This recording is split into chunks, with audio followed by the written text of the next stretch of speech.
Welcome to the Long Take Review, a film podcast with one eye always on the Oscar race. I'm your host, Jen Subchakshay-Bankert, and I am here with a couple of prime suspects. First, he's going to have a hard time making the case for an accidental fall. It's P.T. McNiff. How's it going, P.T.? It was an instrumental version. It's going well. How are you doing, Jen? That was a deep cut from this movie. That's fine. I had to do it. Okay. No, I agree. And he only has to prove it's not impossible. It's Antonio Elefano. Welcome back to the show, Antonio. I didn't kill him. That's not the point. Okay, the accents were very bad. Accent work. I don't anyway. care. I love it. Yeah. It was good. It was from the Russian dub. It was a Russian something. It's if Adam Driver were in those roles. Yeah, there you go. Sorry, I love you, Adam Driver. It's only a joke. So we are here today to review Justine Triet's Anatomy of a Fall. It's a crime thriller and a legal procedural. So our quotes at the beginning might have hinted at that a little bit. And it won the Palme d'Or, which is the biggest prize at the Cannes Film Festival. And, ever since it won that, it's been in the Oscars conversation. So we are really thrilled to be able to finally see this film and review it. We actually had a lovely evening. The three of us made a rare co-viewing in person. We went to a screening on campus that was very graciously hosted by Neon, and they were giving away posters and postcards, and it was a great time. And for those of you who have not really been tracking this film, it's playing in theaters in New York, LA, and San Francisco right now, and we're recording this on Wednesday, October 17th, and it's supposed to be released more widely. I think I had to do a little bit of digging to find this out, but October 26th was the closest to a definite date that I could get for that. It's distributed by Neon, which means that, even if you're not able to go out to the theater right now, it will be eventually on Hulu. If you're listening to us for the first time, we'll have a spoiler-free section. So if you haven't seen the film, you're good. We're going to design that first 30 to 40 minutes for those who haven't seen the film yet. And then we will switch into spoiler mode with a very loud, obnoxious warning. And we will be in spoiler mode from that point onward in the rest of the show. So if you haven't had a chance to see the film, you can stick around for about the first 30 or 40 minutes and decide if it's something that you'd be interested in seeing. And then if you do decide to see it, you can pause, go see it, and rejoin us for the rest of the conversation. PT, what should folks do if they're here for the first time and they don't want to miss all the great reviews that we've got in store? Well, Jen, what a great question. The answer for that is they should subscribe to the podcast so they don't miss any episodes when they drop. They can follow us on the main feed on Jen's Substack, which is thelongtake.substack.com. You can also find us on all your favorite podcast gatherers and catchers, Spotify, Apple Podcasts, Overcast, Pocket Casts. There's like the Google one, I think, that's out there. So you can subscribe anywhere around there. You can also leave a review or a rating if you would like. And you can also follow us on social media at the Long Take Review on both Instagram and Threads. Awesome. Thanks, BT. Our last order of business before we dig into Anatomy of a Fall is a really quick movie news check-in.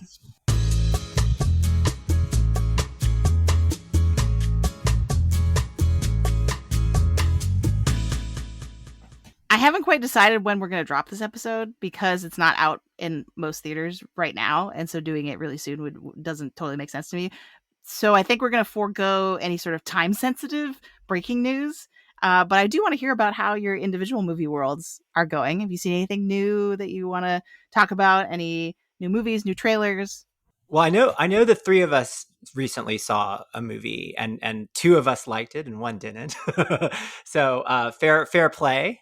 Right. On Netflix. My wife and I watched it and I really enjoyed it. I thought it was very well done and really fascinating. Jen, what did you think? I also really enjoyed it. I was a little confused because I think reviews that I had seen or initial reactions to it coming out of Sundance, which is where I saw it, were sort of saying the 90s erotic thriller is back. Like, this is like bringing back Basic Instinct in it. And then I watched it and I was like, what?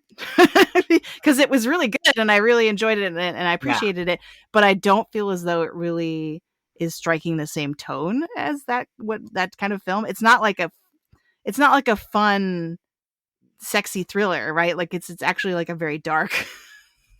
To me, it's like if I were to pitch it to somebody, I would say it's a very dark relationship drama about gender politics in the workplace. Like I wouldn't necessarily be like, this is like a fun, sexy time.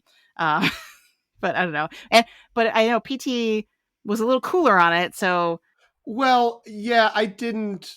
It may have been a similar. I also saw it at Sundance when you did. I haven't watched it again since it came on Netflix, and it's possible it was that the hype or the sort of pitching of it as this sort of highly intelligent and also very erotic kind of thriller. I didn't think the story really held together. I thought the ideas were really interesting. I liked the dynamic that it was going for. I thought the actors were all giving it their best and doing a good job with what they had, but I didn't think it really worked. That's all I'll say. I don't want to sit here and be like, it was bad, which is what I was doing to Antonio and Jen when we were talking about it. I just kept being like, oh, you mean when it was bad? Which isn't very nice. So, I didn't particularly care for it, but you have two smart people's opinion that it was good. So people should go check it out and decide for themselves. A lot of critics sort of say that they were really into it until the third act, and I can sort of see that. It does have sort of like it does take a little bit of a turn at the end in a way that, like, well, you will either be into or not. For sure. But that is on Netflix right now, so it's very easy to watch. Alden, it's part of the Alden Ehrenreich comeback, I would say. Not as great as his performance in Oppenheimer, but I would say he does a great job.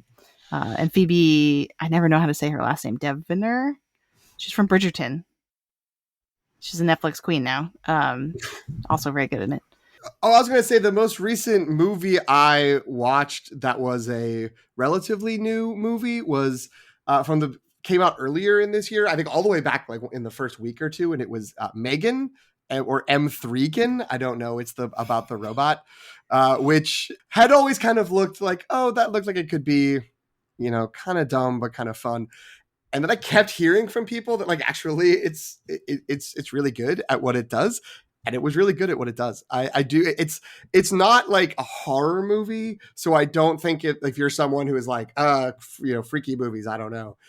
It is more of a sort of social satire baked around sort of robotics. There's like some violent scenes, but it's more of a violent movie. I won't call it an action movie, but a violent movie than a horror movie. And if you have any inclination to potentially see it, I would check it out. It is it was surprising, despite people saying that it was really good. I was still surprised at how much I enjoyed it.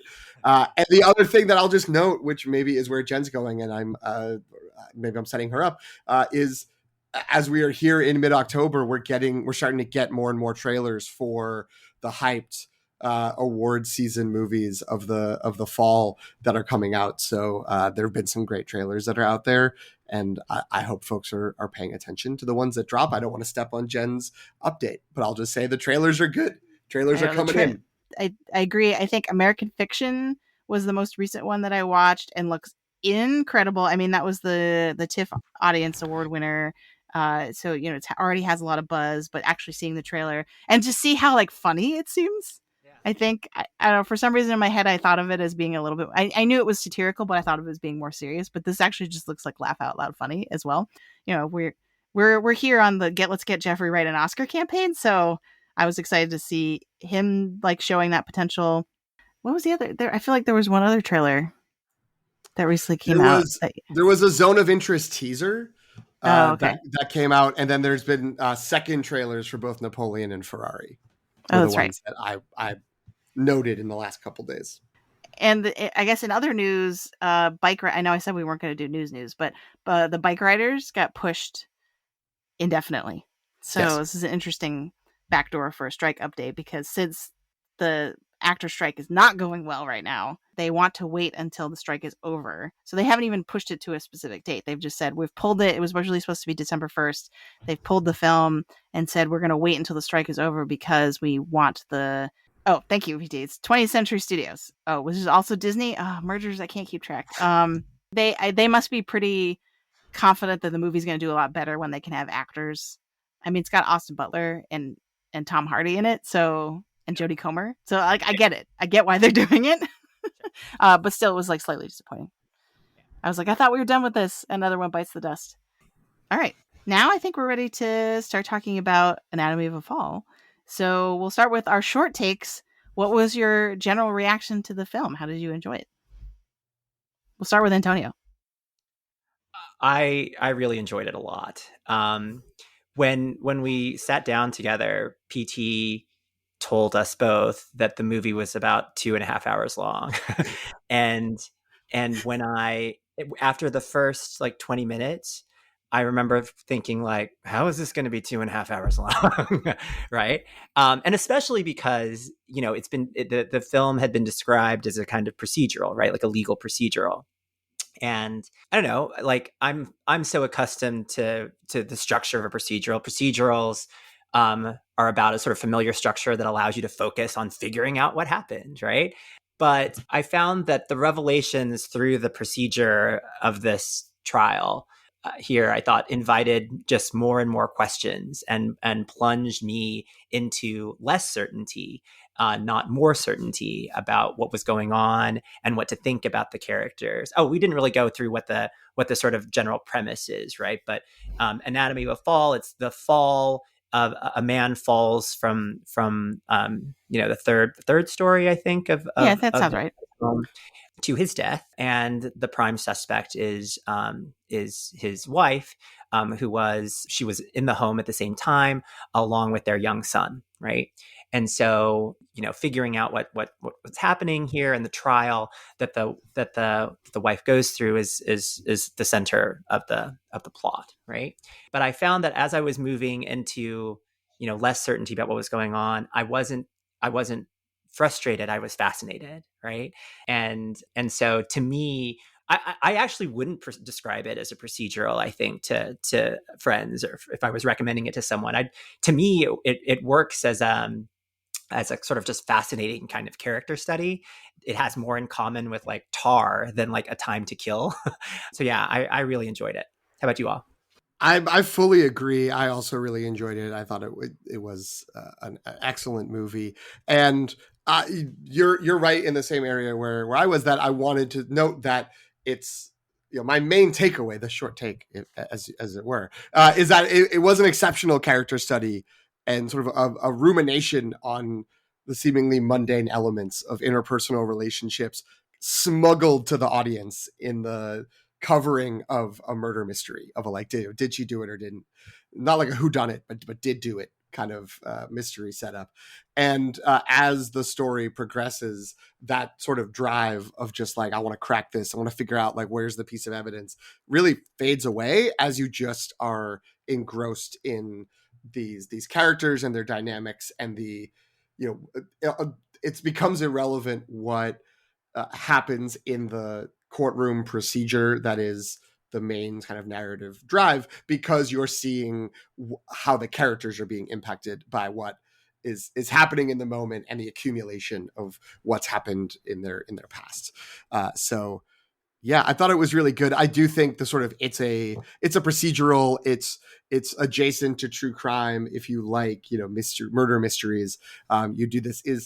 Seems to be sort of the positioning for like, it's a French art house movie, but like you could like it. Like this could be a thing you would enjoy to people who maybe don't think that they would enjoy that. But I think those elements play, and those elements are interesting. It will, yeah. I'm fascinated. I feel like some of the reviews, I know that the Amy Nicholson review in the New York Times sort of talked about this, where it's like, are people going to be mad that there's not, like how they handle the sort of mystery component that does kind of fade more into the character work? But I loved it. I thought that was great.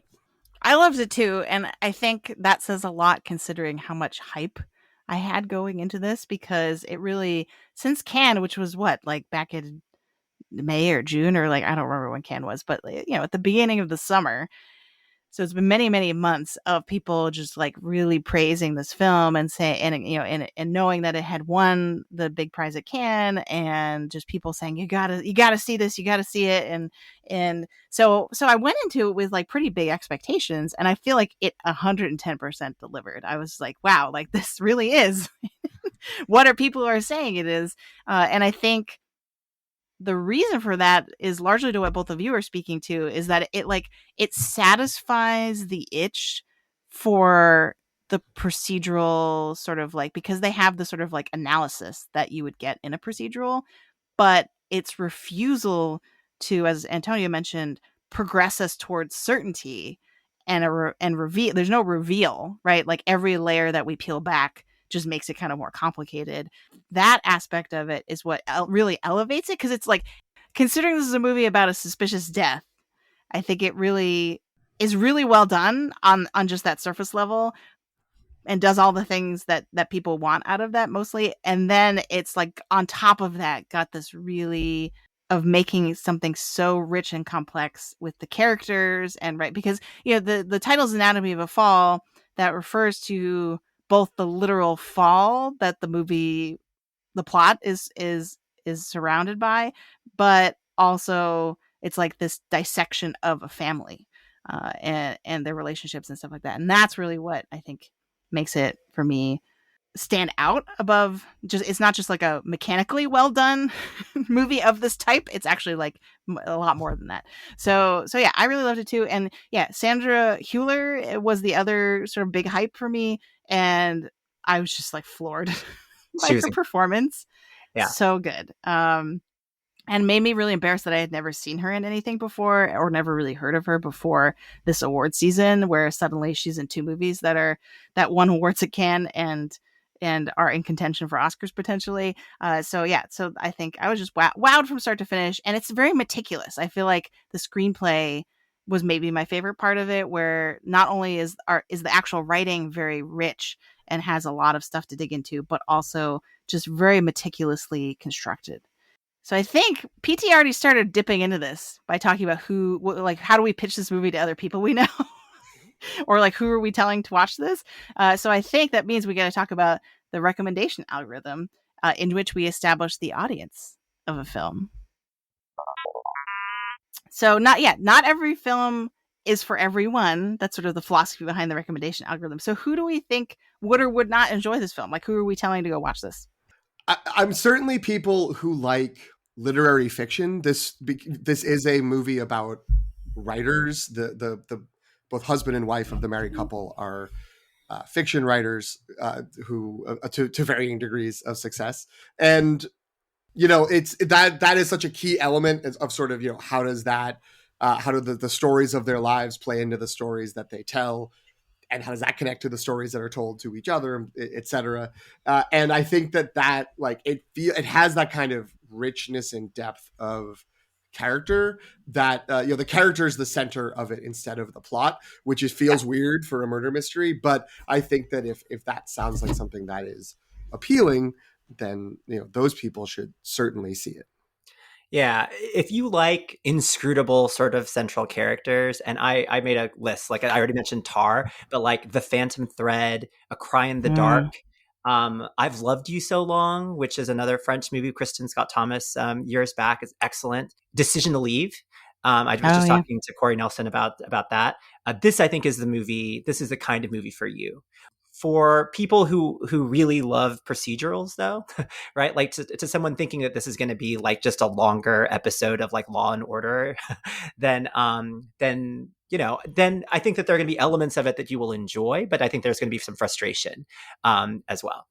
People are like, French Law and Order is so weird. They've got a weird version here. Yeah, I definitely see. Like, I think about like the parents of friends I have, who will dip into movies that get like some sort of like award buzz, and they'll be like, that Birdman movie was really weird, and like they wanted like Lone Survivor instead. Like they're like, Lone Survivor was much better than Birdman, and it's like, okay, well, this may not be for you.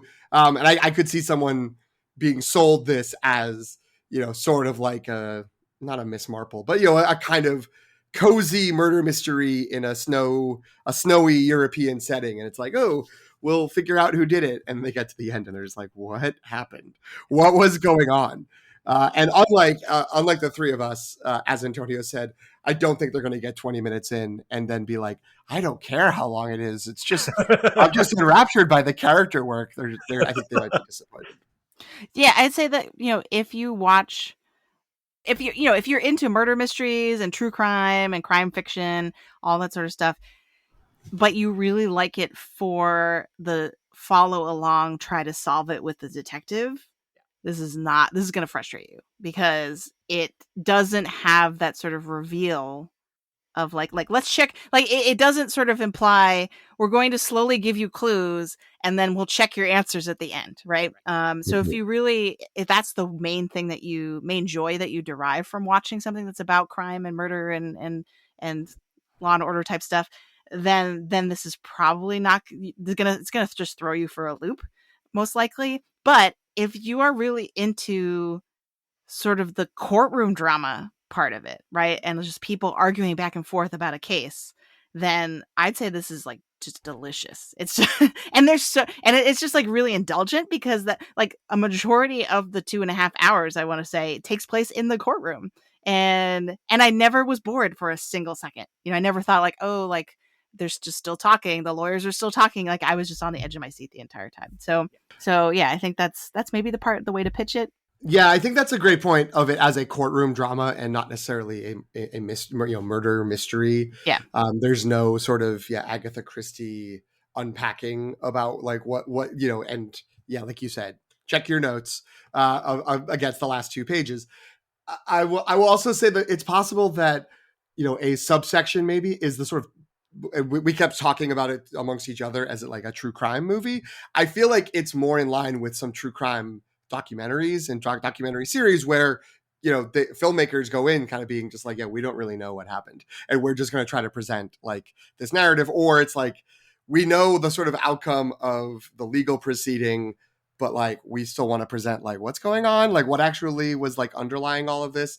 And if that's something that appeals to people, I think they might eat well with this movie. They might sort of feel like this is playing to it. An element that I do want to note, and I want to try to be careful about spoilers because it's something from pretty deep into the movie. There is like an animal endangerment scene that is pretty unsettling. It's hard to give any more details about it, but I think that there are people that are just sort of like, you could line up a bunch of people and mow them down and I don't care. But like we talked about this in our episode about the creator, where many people are murdered or blow up, but there's a couple of dogs in the creator that look like they're going to be in trouble, and everyone's like, what? No. Like, I won't stand for this. So, that's something to be aware of. It is, it is a unflinching sequence in terms of what happens in it. So if that's something that like makes you gun shy about something, potentially we won't get into it pre-spoiler mode, but it is something that might be enough to say, like, if I knew someone that had I can't handle animal issues and animals in trouble, I would potentially like say double check before you watch this movie, because there's something in here that you're not going to be able to handle. That's a really good call. Yeah, I would say that it's not like what you're talking about is not cheap or kind of gratuitous at all. It is very powerful, but it's one of those things that if you know yourself well enough that you're not going to be able to handle watching anything, regardless of how good and gripping it is, right? It's not for you. And we were so cavalier before we started recording about spoilers, like and our ability to avoid them, and now it's very clear that we are not prepared for navigating spoilers in this film. Antonio was correct to ask about that before we started. So well done. So the critical discourse around this in terms of the Oscars race has very much been like, oh, but this one has more broader audience appeal, right? It's more I've even heard the phrase it's more commercial than a lot of other films that might end up being its competitors in the Oscar race. And and so, I think the debate goes either way. Like some critics and podcasters I've heard say that's going to help push it into some of the bigger categories, and I've heard the opposite argument of, oh, that's actually going to have people like dismiss it for kind of more more art house films. And so I want to get your thoughts on this. Like, because I feel like it's kind of a moving target. We've already had a conversation where we're like, well, it's like really, really appealing for people who aren't normally into artsy films. But on the other hand, it does have these elements that like might alienate them if they think they're getting one thing, but they get another. So what do we think about that in terms of, in that Oscars context of like how well this will play to a bigger audience? I think it's pretty accessible, right? I mean, I think that the familiar aspects of it, I mean, well, first of all, the French legal system is different. I'll talk about that a little bit, right, later. But part of it is a fascination of like looking at another legal system. But there's enough that's familiar about courtroom and enough intrigue about a dead body, right? That I mean, look, if you turn on the TV, like half the shows like start with a dead body in the first 15 minutes, right? So there's something that I think, again, is very accessible about like the way that the story begins. And I think for the typical sort of like Oscar voter, I think that the fact that it rewards you with more than what you expect, I think is only to its credit. So in terms of like, because broad appeal is a little bit different than like Oscar, how much Oscar appeal it has, right? Because those are sort of different audiences. I think it has broad appeal in as much as like when the movie opened, right? It started with just this question. It directed you to a website like, did she do it? dot whatever, right? And that, yeah, there you go. Did she do it? Right. I'm holding up my postcard, a postcard I snagged at the screening, and it just says, "Did she do it?" across an image of the dead body lying in the snow, and then the wife and the son standing over it. And so, yeah, I feel like there's a natural intrigue and kind of interest that's generated by that. Exactly. The potential drawback is, are there going to be more people who might go and check it out, but then they're going to be like, well, I didn't like that, because it isn't like they're sort of pulling in people from like, yeah, like you like murder mysteries, right? Come over here. And then they get there and they're like, oh, like, again, it's you would like to think that there'd be Oscar voters that many Oscar voters would respond to, wow, deep character work and really trenchant insight into the human condition and interpersonal relationships. But based on those articles that always come out about the anonymous Oscar ballots, I could see a bunch of people just being like, I don't know, they never really, the courtroom case didn't even go anywhere. Like, what was happening? Like, people being like, well, did she do it or did she not? I don't know. Like, and that being kind of that framed as like a negative as opposed to a positive.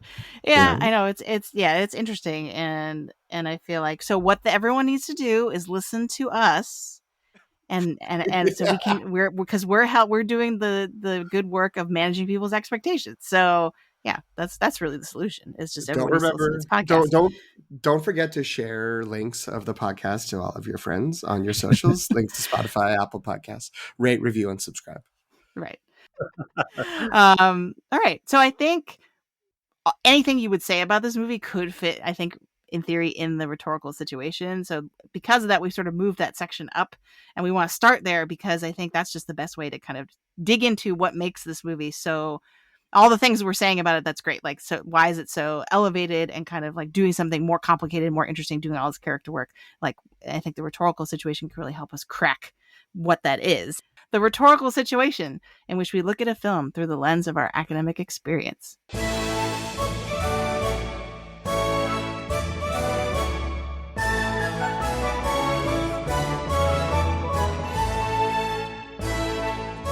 So in the teaching of writing, the rhetorical situation refers to any contextual factors that influence composing and interpretation. And I think with this film, this leads us to, how do the academic contexts that we might occupy, and there are a few, so that's why I'm being intentionally vague about that, to be inclusive and all-encompassing. How might those contexts that we have and we bring to this influence our viewing of the film? I'll start.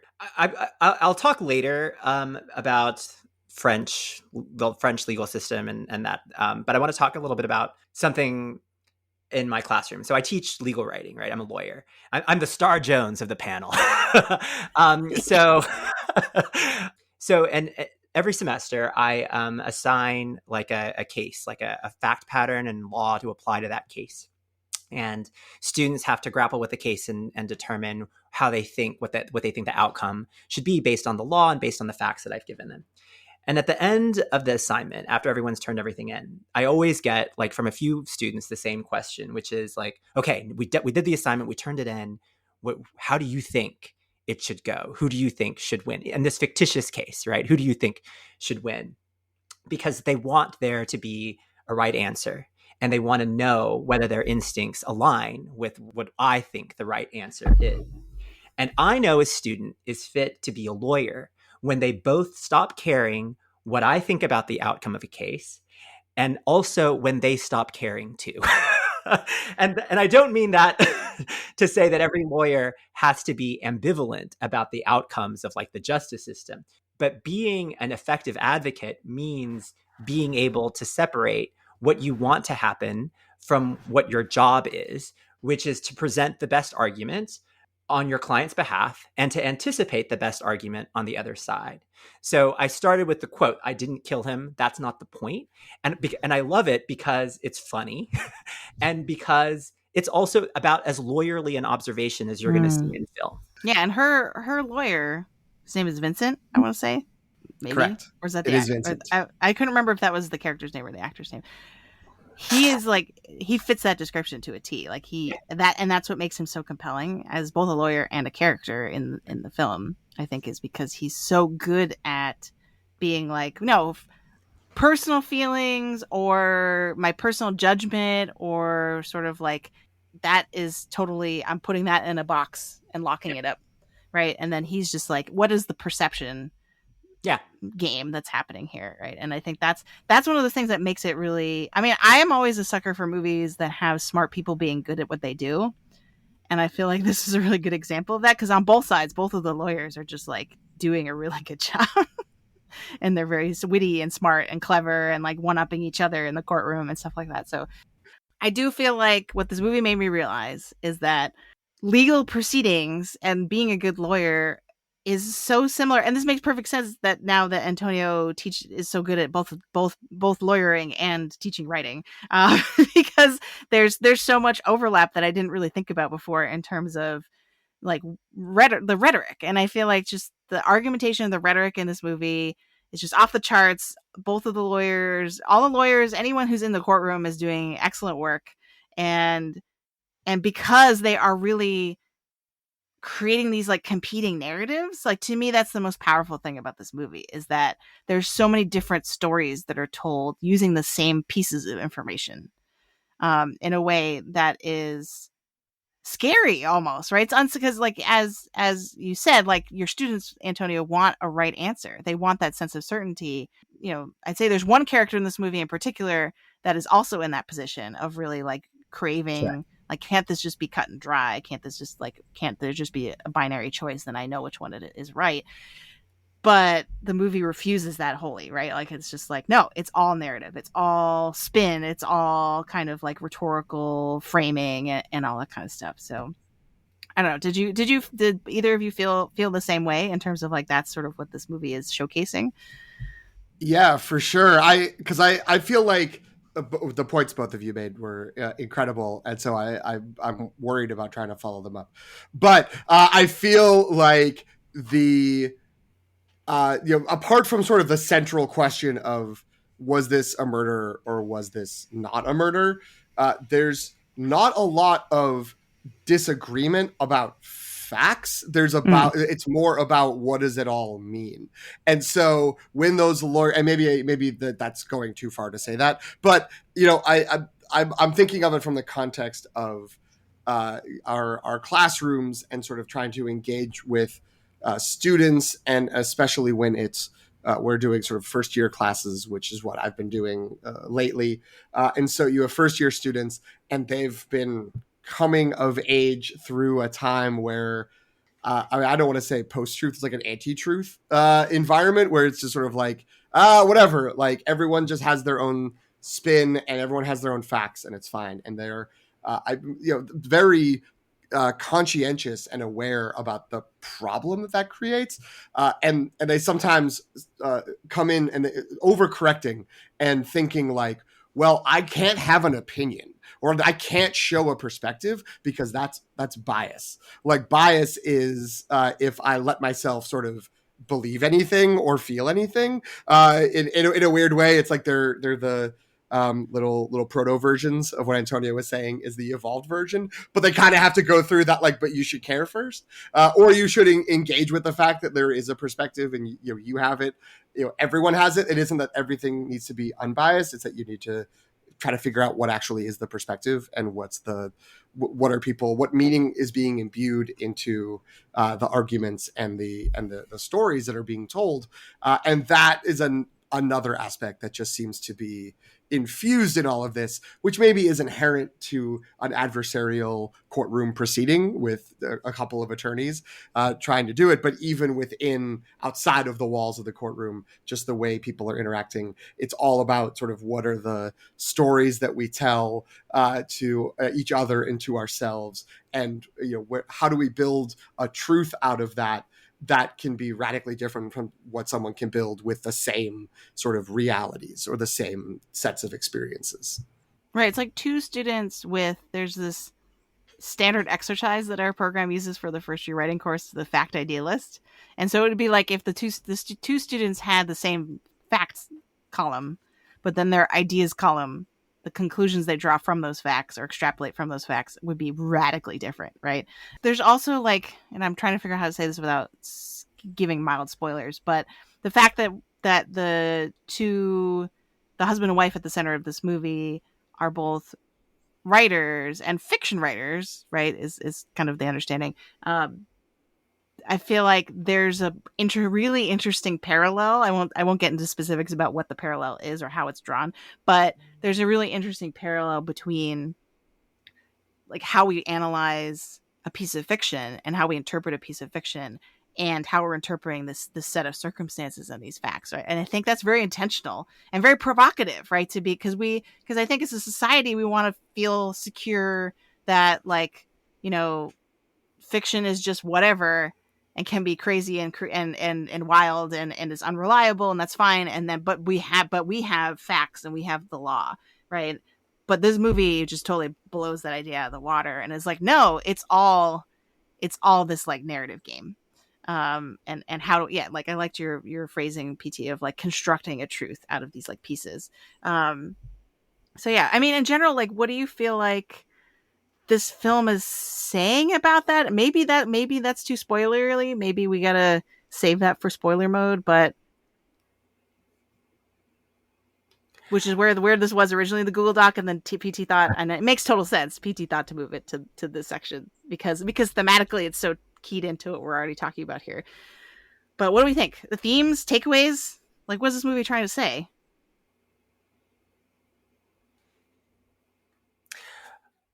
Well, before we do that, I think I'd like to talk about the difference between the French legal system and the American legal system, because I think part of my answer to this question stems from the differences in how the courtrooms operate.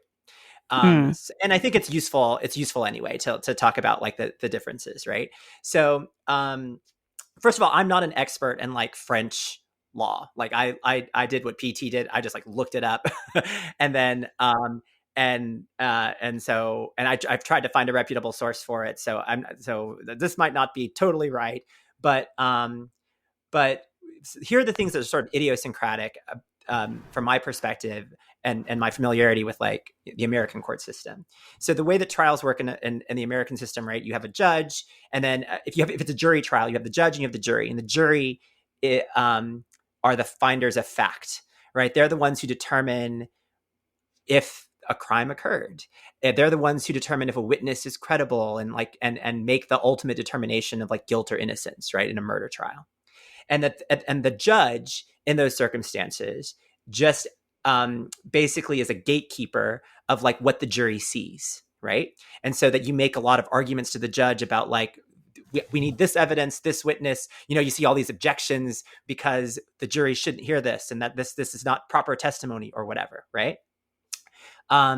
So American trial is shaped very much by procedure, especially evidentiary procedure. And French trials, at least based on my very rudimentary research and this movie, what they have a panel where judges and the jury, like, they sit together, right? And they decide the case together. They decide facts, and the judge informs law, but the judge is part of the fact finding process. But the result of this is that, in terms of the way that the trial operates, which was very unfamiliar and very novel and very fascinating to me, was that at any given point, just like, it seemed like anyone could talk, right? Yeah. Like in an American trial, it's, you have the witness on the witness stand, and then the lawyer starts, and then the other lawyer can say objection. But if, like, the defendant who's supposed to be sitting there says, like, he's lying, then you're going to be in contempt, right? The judge is going to put them in contempt and whatever, right? But here, a witness is talking, and then the defendant's just like, well, let me interject. That that doesn't happen in American court. So what my takeaway from from why this is the way that it is that because the judge is more active in sort of the fact-finding process, and in, like, asking questions directly of witnesses and of the parties, that they become the sort of, like, gatekeeper through the whole process. So instead of the rules, right, being the thing, it's just the judge, right? The judge, at least in this trial, right, is the same as, like, judges in, like, American trials, which is just like, every American judge in a movie or TV show, they'll just, like, something weird will happen, and then there'll be an objection, and then they'll say, I'll allow it, right? And it seems like the whole French system is just like an I'll allow it system, right? Where just everything can happen. They get That's to just see a standing everything. order. Yeah, it's just a whatever. And then and there's not much that's excluded from their view, but then the judge and jury get together, and then they sort of just determine based on just, like, everything, right? And so the reason why I think this is important in sort of determining the meaning of the film is because maybe it is properly a procedural. It's just not a procedure that we're totally familiar with. So because it's this sort of freewheeling thing, it actually lends itself to this theme about how complicated truth can be, right? And because in the American system and in American trial movies, it's one narrative versus another narrative, right? Whereas here, it doesn't feel quite like that, right? It feels like we're just getting, like, layers and layers and layers of, like, life, and some things that seem immediately relevant to, like, the central issue, and some things that seem more ancillary or but maybe important. But that's what brings us further and further away, I feel like, as we're watching, into sort of, like, certainty about, like, the ultimate outcome, right? And I think that's part of the point of it, right? At a certain point, the Sandra Hüller, or her name is Sandra in the film too, right? Yeah, Sandra Voigtner, I think, is her name in the film. Yeah, at a certain point, a witness is talking, and she says something to the effect of, like, what you're saying, you make it sound a certain way, but I could have a witness here, who could talk on my behalf, and who would talk to me through this experience too, and they would have a very different story to tell. What you're saying is just a part, right? It's just a part of a bigger whole, and I feel like that's a recurring sort of observation in the film, that invites us, sort of chides us for looking for the sort of simple answers, and that instead forces us to look at the complexities of these people and of these circumstances, which is just much more interesting than, I think, that central question.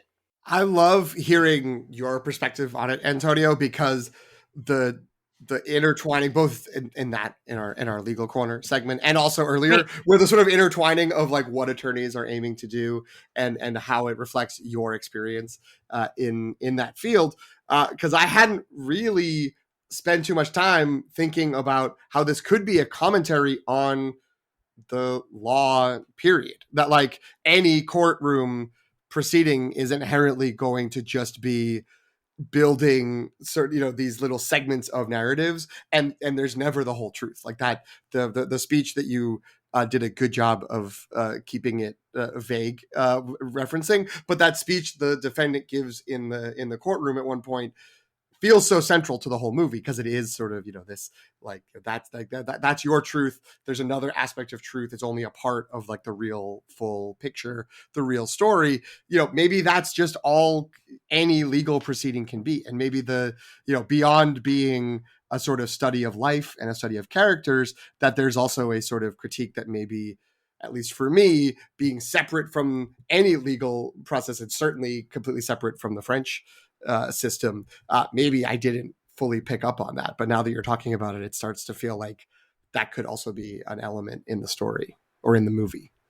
It really is a testament to the rhetorical situation. I don't mean the segment on our show. I mean the actual concept of the rhetorical situation, because it's like a war of contexts, right? Because the lawyer, the prosecutor is trying to create a particular context through which it makes sense that she murdered her husband, right?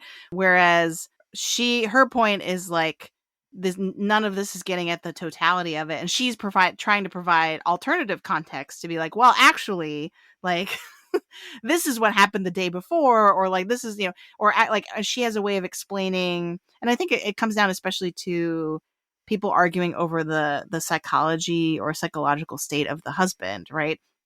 Where she's like, you weren't living with him day to day. This is what I understood about him that is not coming across in whatever argument you just made. And so I feel like it's through the whole film, my brain just kept kind of stretching and contracting to be like, wow, like if we just like it's just constantly zooming in and zooming out and reframing everything to look at it from a different angle.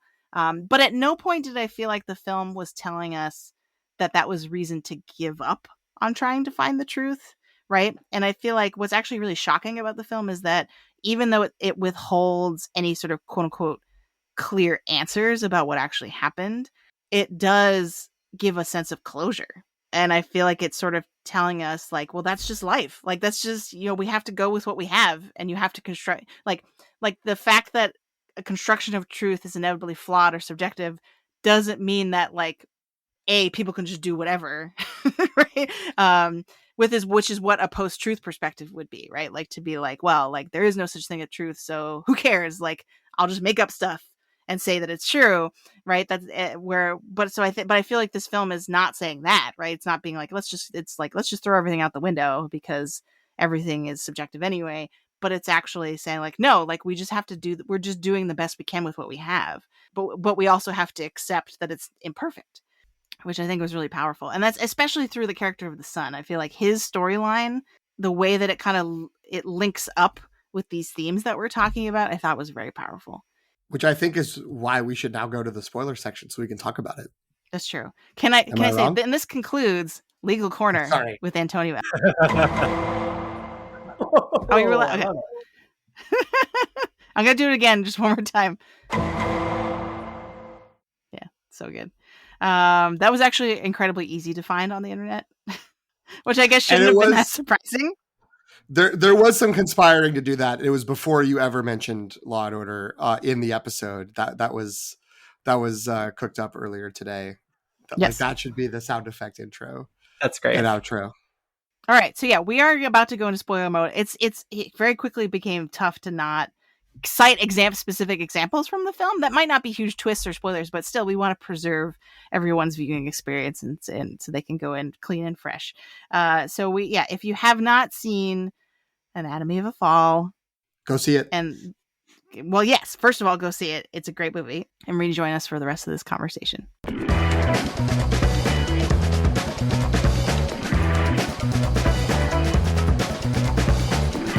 I like how this music makes spoilers seem like a party. Like, yeah. I feel like we're reclaiming spoilers. Yeah. Right? Yeah, it's fun. Spoilers are fun. It's fun to have seen this movie because it was good. It might feel different if we're talking about a movie that we end up not liking, where it's just sort of like, oh, that's true. Yeah, what a party to have seen Green Book or whatever. Oh, you got to bring that up? Okay. All right. So the most the biggest spoiler of all, we got to get it out of the way. Got to flip up my card again. Did she do it? What are our thoughts? Do we have, and obviously, like, we just spent like a half an hour talking about how this movie rejects the idea that we need to have a concrete answer or whatever. Right. But at the same time, it's fun to come up with theories about what you think happened and why, right? And actually, I think part of the joy of discussing this movie, now that we are in spoiler mode, is like that actually there are several explanations that you could, just like the lawyers, that you could potentially piece together based on the information that we get in the film. So who wants to go first? Did she do it? Should we just share our votes of yes or no and then kind of expound? I'm going to vote no. I'm going to vote no. So when we originally saw this, I said no. I'm voting no because your argument right after the movie persuaded me, which we were going to do. Because no, I came up with another explanation, and I refrained from texting you dramatically because I wanted to save it for this podcast. I love it. So, I mean, just for the sake of good podcasting, courtroom reveal. Jen is right. Go ahead. Empty the courtroom. I'll allow it. We must enter this new evidence. So I'm going to say yes, not only for good podcasting because both of you said no, but because when I was okay, so let's give some context to the listeners. When we walked out of the theater, we also discussed this, right? We couldn't help ourselves. Of course. And I said, well, Snoop says that she didn't do it because the final scene, the final shot of this film is her lying down to go to bed. And in which room? Is it in the husband's office? I can't actually tell because we never see the... I thought it was in the room where she was supposed to have been napping, where she claimed she was napping. That's what I thought, but I don't... You're right. I don't know if we saw it before. Yeah, I feel like I didn't recognize it because I think they very purposely didn't show us like the incident or whatever. So she lies down, relieved. She's just been acquitted, right? The movie, it's all over. And the dog jumps up and she rolls over and hugs the dog. And it's like, I initially interpreted that as, oh, the dog's still cool with her and knows, because animals just know. Right? They are much more emotionally intelligent than humans. He just knows that she didn't do it, and and Snoop's happy that she's home, right? So to me, that was some kind of confirmation that she did not do it. However, later when I got home and I was thinking about it, I remembered that there are two dog metaphors in this movie. One is her lawyer Vincent tells her she looks like a noble dog. And initially, it's like funny because she's like, "Are you seriously calling me a dog right now?" And he's like, "No, like a beautiful dog, like I don't remember what type of dog, like a basset hound or something like that, something like that." And it's not. It doesn't help. It doesn't help his case at all. He's great in the courtroom, not necessarily off out of the courtroom. He's got legal game, but not game. Yeah. Yes, exactly. And so okay, so there's that, but then there's also arguably the most important plot moment of the film, where the son is doing his second and final testimony, revealing the story. You know, we can debate whether or not it actually happened, but he tells this story to the court of how one time, he now remembers that one time when they were taking the Snoop to the vet, right, the father gives this speech of like, you know, Snoop might die just one day and you're just going to have to be ready for that. Like, and then he says, I now realize that he was talking about himself and then he was going to kill himself. Right. And you could argue that turns the tide of the case, right, and gets his mom acquitted. You could. It's not definitive like anything in this movie. But I realized, wait, so the dad is the dog, or she's the dog, like, and then it was like so much more complicated, like what the significance of the dog hopping up on the bed was, because then I was like, oh wait, the dog has replaced him. She did it. She killed him, and now she has the dog. And everything crumbled. It was really, I was in a state of crisis. I like it. I mean, I think it's fair to say there isn't, if there is an answer for like what happened or what didn't, you know, it's, maybe this is a weird comparison. It's sort of like, what did Bill Murray whisper in Scarlett Johansson's ear in Lost in Translation? It's like, there is an answer, but like, the intent is for us to never know. Like, if they have decided, the filmmakers, the actress, I think that Sandra Huller said, like, I don't know, like I still don't know for certain one way or another. But if if the screenwriters and director have an answer, they're never going to say. So, that's fair. That said, your original dog argument persuaded me, and your new dog argument has not changed my mind. So I'm still voting. Okay. All right. Sure. I will say this. I actually, so I said, because we had our sort of initial instincts at the end, right? And I thought, like, okay, no, I don't think that she did it. But there's a big part of me that kind of wants her to have done it, right? That finds her more fascinating if she did it, right? And the evidence that I will go to for, like, because for most of the movie I thought that she'd done it, right? And so there's this old sort of like platitude about, like, people after they're arrested, right? When they're guilty, if they're innocent, they're nervous, right? And they're sort of fidgety and whatever, because, like, they don't know what's going on and it's really uncertain. But if you're guilty, you're calm, right? Now, obviously that doesn't always, whatever. But her throughout the movie, throughout the whole ordeal, for most of it, is pretty calm, right? And there were moments even when she's laughing, right? When she seems sort of happy and just really relaxed. And so to me, that was a sort of signal, and maybe it's just a signal from just like American, movies where that happens, right? But that seems sort of telling to me. So the alternative, if she didn't do it, is that he committed suicide, right? Because there's no indication that there's anyone else who could have been involved in the situation, right? And to me, that's a less unless you're the internet and then you think the son did it. No, I don't think the son did it. I think that I will not allow, counsel. I don't either. I don't think that either. But I'm just saying that there are people on the internet who have, that's their theory. Okay. Because he has unreliable testimony about where he was when he heard them talking. Yeah. And then he got mixed up. So people are latching onto that part of it. Right. And saying that's because he is the one who went back in the house and did it or whatever. And that's why he's kind of like, I don't agree with it. I'm just saying. Yeah. I'm just saying. No, I got it. Do we have confirmation of Snoop's location at the time of the fall? Where was the dog, ladies and gentlemen, and others? Where was the dog?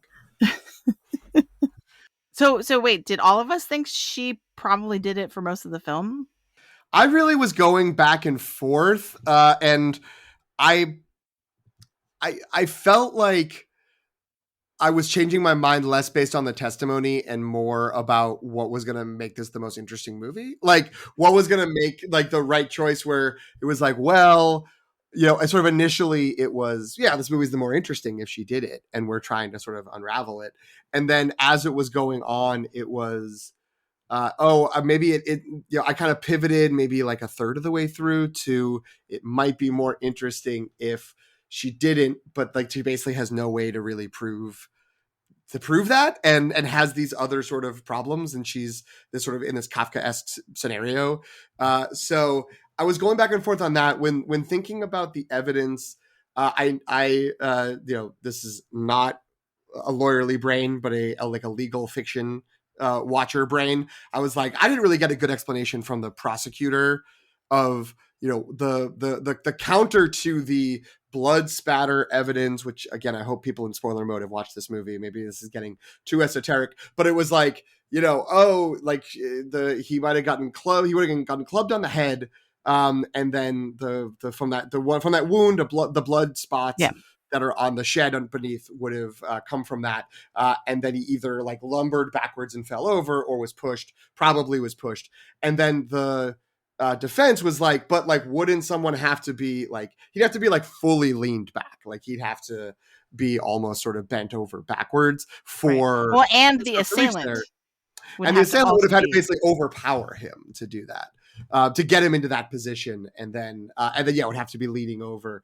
So, I never felt like there was a good counter to that, and then that was a good sort of traditional legal thriller thing that felt, and Antonio later confirmed, I think, that it was sort of like, the competing expert witnesses, like, that makes sense of, oh no, for sure, this shows that the evidence here shows that it was a murder, and someone else is like, oh, the evidence here clearly shows it was a suicide, and or at least it was a I don't know, a fall that wasn't caused by someone else.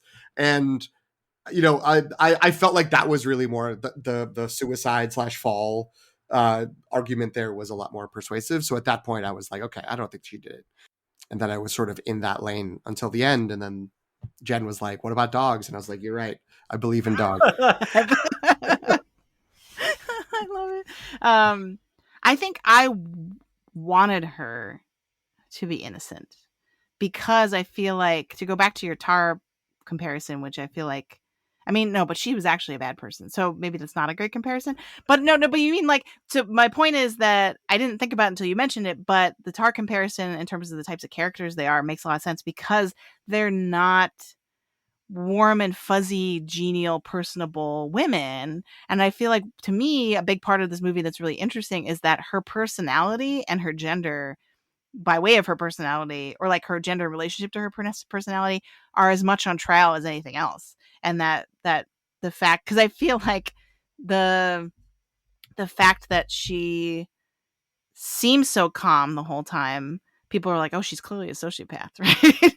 But and like, why is she so harsh as a woman? Like, why is she being so, like, unkind, or like what or cold, when she's actually not really, I mean, it's just because people's expectations of the way she responds to things makes them conclude a certain thing. And I feel like that was really pronounced when they uncover that recording, right? Because when we see that scene, and this is partly why Sandra Hüller's performance is so incredible, is that she seems so even keeled despite having all these accusations from her husband being hurled at her, right? And she's so mad. Her personality is very like matter of fact, where she's like, no, like, this, you did this to yourself, like. And she has a good counter argument for every point that he's making, right? And I feel like in the courtroom, it seemed like the response to that was, oh, so she did it. Like, this is incredibly incriminating. But to me, as a viewer of the movie, I could see, no, like, they're just there's prejudice against her personality type here, and combined with her gender, right? Like, if she were this way and she were a man, I feel like it wouldn't be as questionable. But the fact that she's a very successful woman, very ambitious, right, and she's a little chilly in her persona, automatically people are like, oh, she did it. Right? And I think that's really problematic. And I feel like this movie is trying to like point to the fact that might be really problematic. And so that interpretation and that kind of like theme only works, I think, if she didn't do it. You know what I mean? Like, or if, like, I mean, it might be that's the answer, something in between, where like she's lying, but she didn't actually murder him. You know what I mean? Like, she's lying because they did have a fight and he fell out the window, right? Like, there was a tussle and like she didn't mean to push him out the window, but he fell out the window or something like that. It might, so she's like arguably to blame, but not in the legal sense. And that's what she's covering up or something like that. You know what I mean? Like, so I think that some middle ground might actually be the answer. But we'll never know. And that's the point. She does get caught in lies in the course of the film, right? About her wrist. Yeah, about her wrist, like how she was injured. And what's interesting is that, like, in an American trial and an American trial like movie, credibility is a big thing, right? And so when you establish that someone has lied, it's almost like, okay, why would you lie unless you're guilty, right? I don't know if this is just because of the nature of the sort of French free for all sort of proceedings or what, but what I found sort of interesting was how sort of quickly and easily we sort of accept, like, yeah, she lied, but she didn't lie, but lying doesn't necessarily mean guilty of murder, right? It's just because humans lie, right? And then she gives her explanation, and it's a very reasonable explanation as to why she did what she did. But then to go back to like Jen's point earlier about, like, she's a fiction writer though, right? Like, she's very good at like coming up with fiction and with explaining things. So I think that complicates her answers a little bit, because she's an expert at sort of, lying. And so when she gets caught in it, but it's not that, it seems like it's not that big of a deal. We just sort of like move on. I don't know. To me, it was interesting because that moment in the American equivalent of this movie looks a lot different. Yeah, that was also interesting because it's I think fair to say the centerpiece scene of the whole movie is when it's like we're playing this tape of that was, or this footage, not a physical tape, but a digital recording of the fight they had the day before the husband died, and we like leave the courtroom and watch it being enacted, and sort of seeing the movement of how they're doing and how it builds, and the sort of ebb and flow of their anger and accusations, and how all that is progressing until it gets to the point where a glass is thrown and breaks. Like there's yelling and there's clearly signs of some sort of physical struggle, and then we cut back to the courtroom and we don't really see what happens, and there is a little bit of different explanations of what it meant.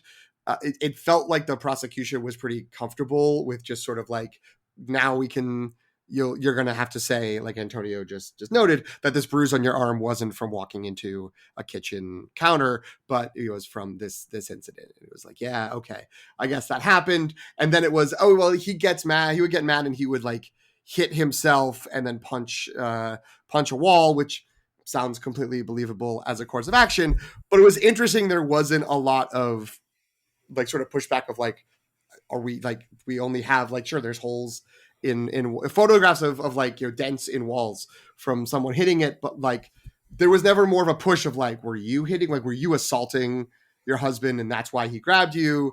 They didn't seem to dig into that too much, which felt like, again, maybe this is bad TV procedural courtroom drama expectations, but it was like, oh, why wouldn't they? Thank you.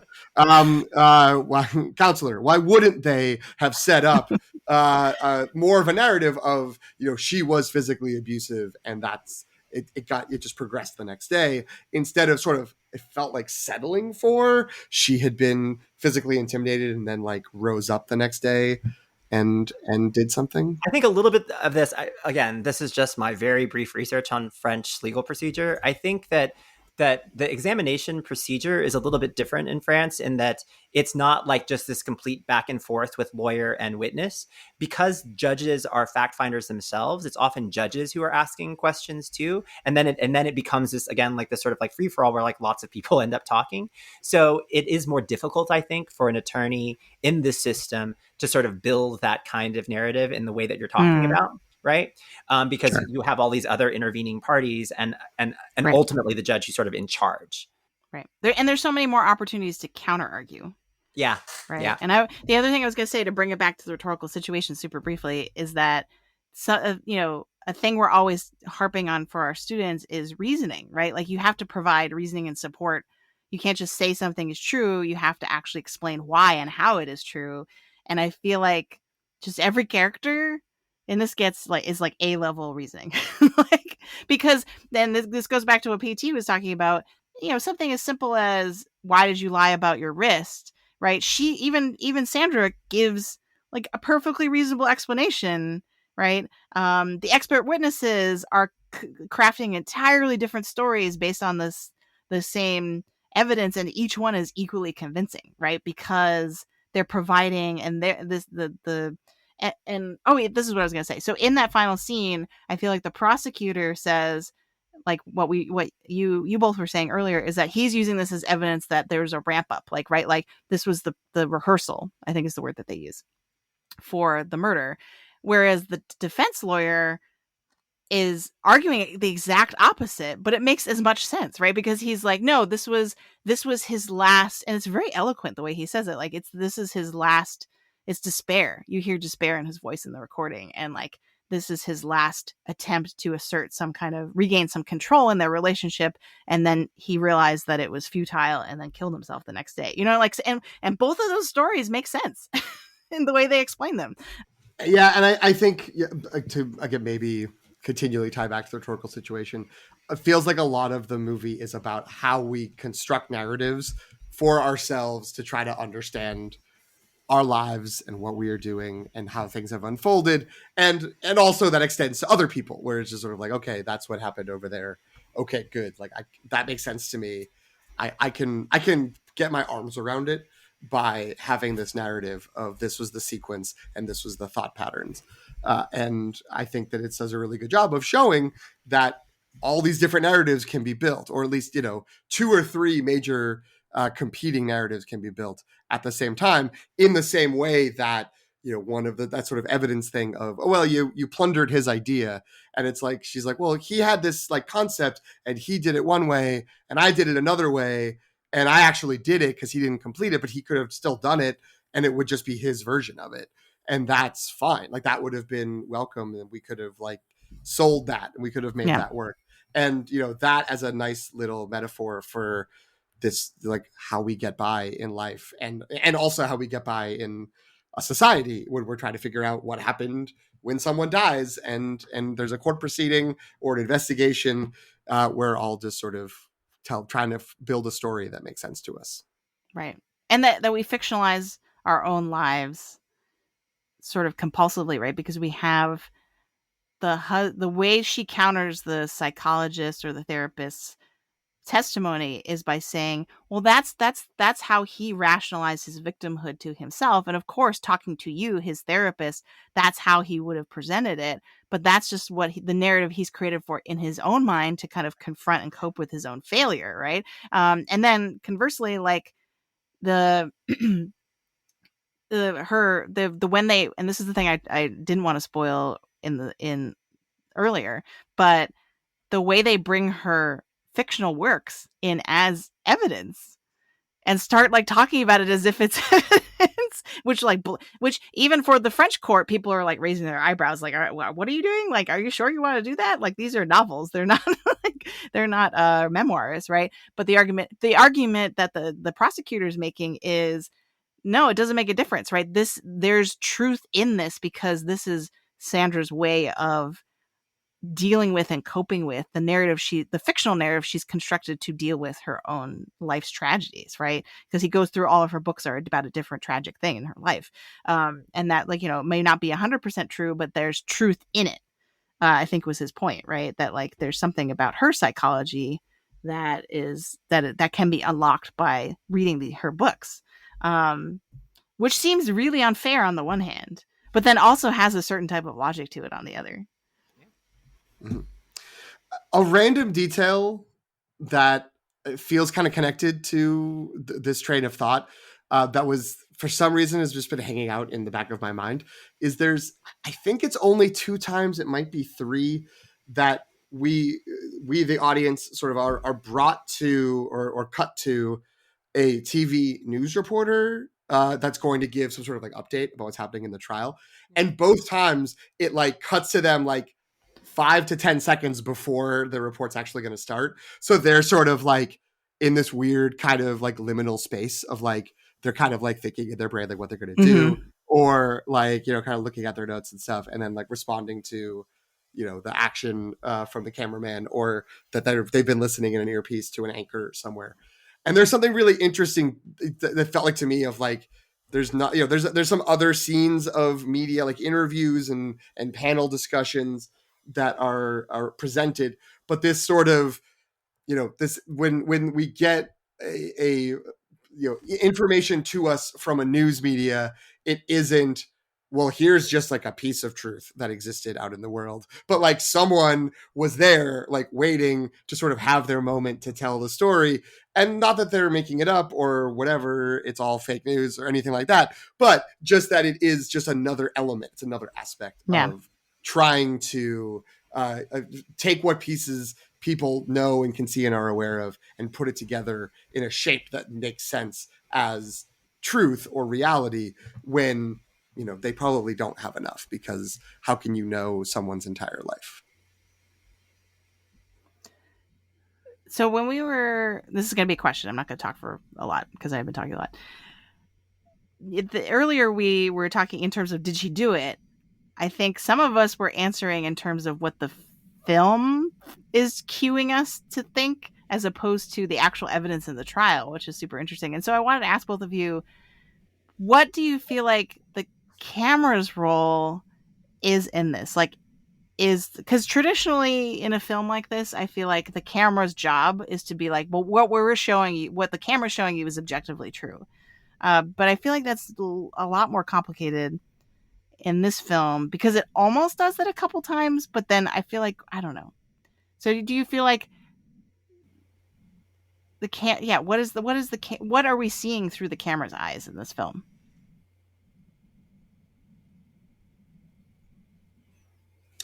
I will just say it's another example of perspective. I mean, obviously that's, inherently true. The camera has to be put somewhere in a scene to there's an angle, there's a framing that has to be done, but that it only can show us so much. And the choice is made to not we were sort of joking about this at the base as the credits were rolling, that there's like the bad American remake of this has the sort of like last few minutes where we see the actual event as it the truth. All due respect to The Last Duel, a movie I liked, but having one segment that's the truth kind of undercuts the different perspective concept, the Rashomon of it. And I think the fact that the camera doesn't ever show us the truth, that it sets us up to think one thing may be happening or maybe has happened in different contexts. I'm thinking of there's times when it sort of cuts to the husband and wife fighting. I think it's always from the son's perspective of like, oh, if I had gone upstairs and they were fighting and she pushed him over the edge, this is what it would look like. Or if I had gone upstairs and seen him jump out the window, this is what it would have looked like. And but we also kind of get there's that moment when he goes up to the little, like the smaller window on like the upper level, which their defense is sort of saying maybe he just tripped and fell out this window while he was working on something. And I mean, it felt palpable to me in the theater that everyone's like, oh, the vision impaired child is going to fall out this window. It's like, very that's stressful. What's going to happen right now. And then the even worse of we see him poison a dog and it wakes up the next day and the dog looks very dead. And then the dog isn't dead. That was, we're in the spoiler zone. We can say the dog survives. But the dog looked very dead for a little while. So I think that, we're not getting misinformation, but we're getting very subjective images through the camera, which just underscores that the camera is only one angle in a sort of literal but also metaphorical sense. I will say this. I think that she did it or was involved in it somehow, but I don't think that the prosecution met its burden of proof, right? So yeah. I think the most probable. I didn't think that the most probable outcome was that this is the method by which this man chose to commit suicide, right? That didn't seem to make sense to me. So I liked, Jen, your sort of idea that like she was involved somehow, but it wasn't quite as like duplicitous. And we're just never going to know like the extent of her involvement in it. And fine, that seems more credible. But like no murder weapon, right? No whatever. There's just a lot that's missing in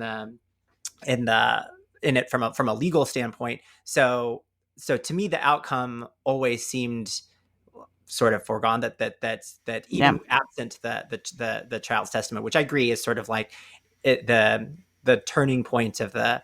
Or it's framed as sort of the turning point.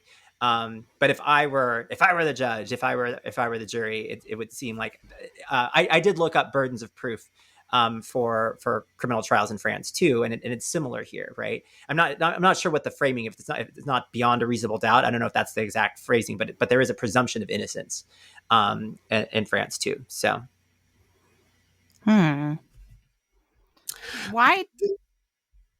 I was about to take us in a slightly different direction. No, that's fine. That's fine. Well, okay, so I have two things. Like, the last thing I'll say about the camera is I feel like one of the most exciting things about this movie in terms of the camera work is the interplay between sight and sound, and how, in that last climactic scene of the recording, right, like PT was describing earlier, we get the visual cinematic reenactment, almost as if it's about to show us, oh no, this is what really happened, right? That it sort of has that vibe to it. But then it cuts away at the key moment and reminds us that no, these characters in this courtroom, they only have an audio recording, right? They don't have the visual confirmation. They weren't there, and there was, as far as I can understand, there wasn't a video, right? And so that leads me to ask about the son, because I feel like there's that pivotal moment where the court caretaker says, you just have to decide. And he says, you mean I have to pretend like I know? And she's like, no, you have to decide. That's different. Right. She says, at some point you have to just, with whatever you have, no matter how uncertain it makes you feel, you have to just decide what you think. Right. You have to just kind of, did she do it or did she not? Right.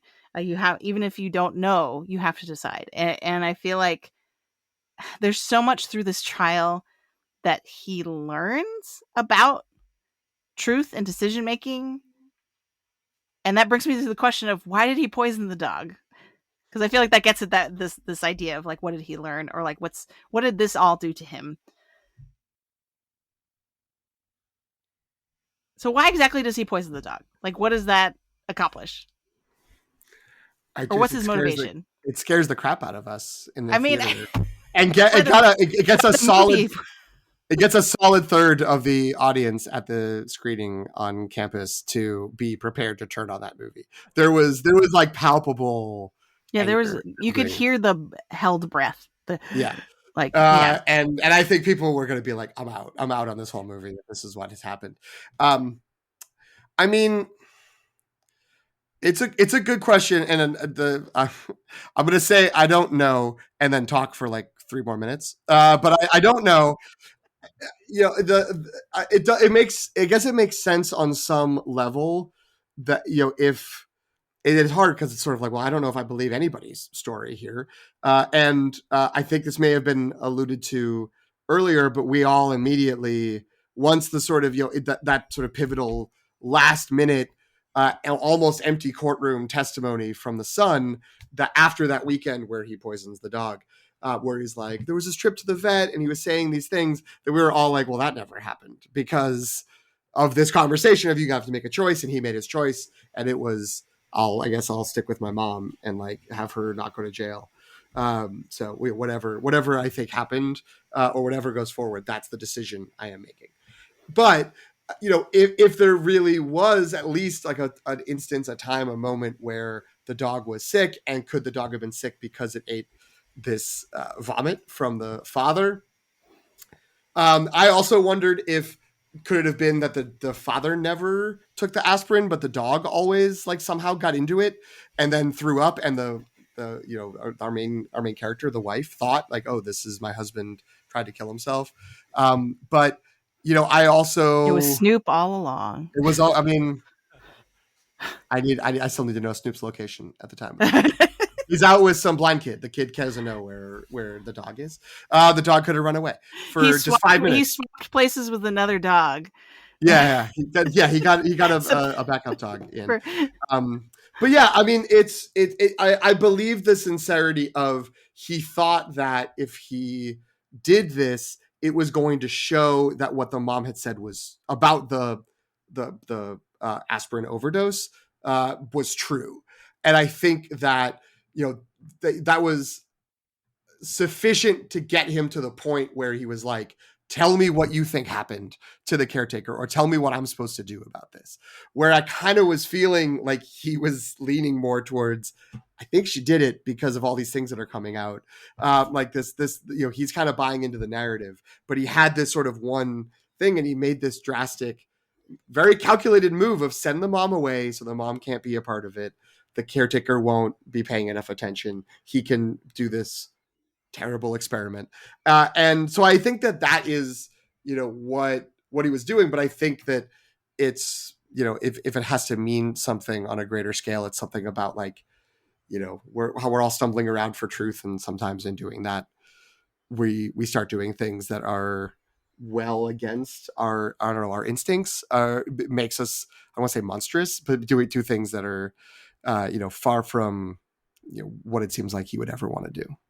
Well, I mean, think about what this kid just lost his dad, discovered his dad and dead dad in the snow, saw his mother arrested, and then had all of this stuff revealed, right, in the course of the trial. That seems like he didn't know at all. That he didn't know at all, right?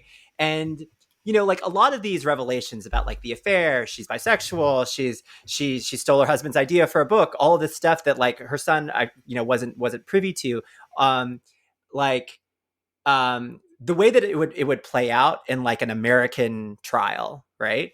Would be these big dramatic sort of moments. The way that they happen here in the course of this trial, it's just sort of like, all right, right? Like we just learned this stuff, and it's just because people just are just having a conversation about it, and so and we often look at his face in the course of the trial, right? And he's calm, like through the whole thing, right? But I think that this moment when he does this act, right, it shows just how like messed up, right? Like all of this is, and it makes sense, right?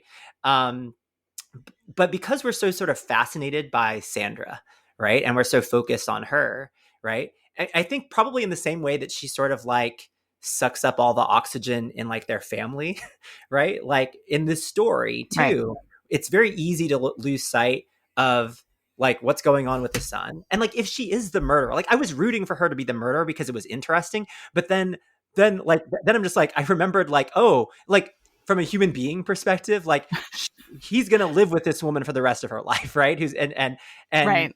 And so hopefully she's not a murderer. Hopefully she's not a murderer, right? And then also like the revelations about the husband too, right? And like the dedication, because like you, Jen, pointed out after the movie about like the dedication that he had to his son. He homeschooled his son. He had all of this guilt about this accident. There's some interesting layers about his perspective too, but we don't spend a lot of time with him, right? Like, this is my second favorite movie of the year. My first favorite movie of the year is Past Lives, which we talked about in an earlier podcast. But there are interesting parallels between these two movies, right? It's like the marriage of two writers, and well, that's kind of it, right? Because the marriage of two writers and two writers that are like sort of competitive, or like sort of they're competitive. Yeah.